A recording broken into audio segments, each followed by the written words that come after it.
สวัสดีจ้าพ่อแม่พี่น้องมื้อนี้พบก็ช่องยายม่อนคนเดิมอีกแล้วจ้าพ่อกับยายม่อนคือเก่าจ้าพี่น้องมื้อนี้ยายม่อนจะพาพ่อแม่พี่น้องมาชมเจ้าแมวเหมียวกับข้าวโพดจ้าพี่น้องเมื่อเจอกันเป็นบ่ได้นะคะ มาดูกันค่ะเห็นข้าวโพดบ่ได้เลยจ้าพี่น้องยิ่งไอตัวผู้ตัวใหญ่นะคะ พี่น้องกินหมดเป็นฝากๆจ้าแต่ว่าตัวแม่เนี่ยเขาแก่แล้วค่ะเขาเกิดโดนแล้วนะคะ พี่น้อง10 กว่าปีหรือจะ20 ปีแล้วก็บ่ฮู้แต่ว่า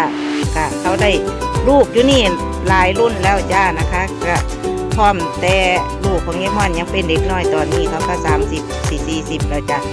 ค่ะเขาก็แก้แขวก็บ่ดีจะพี่น้องฟันเขาบ่ดีนะคะต้องได้แก้ให้แต่เวลาเจอข้าวโพดนะคะพี่น้องจะมีอาการแบบนี้นะคะ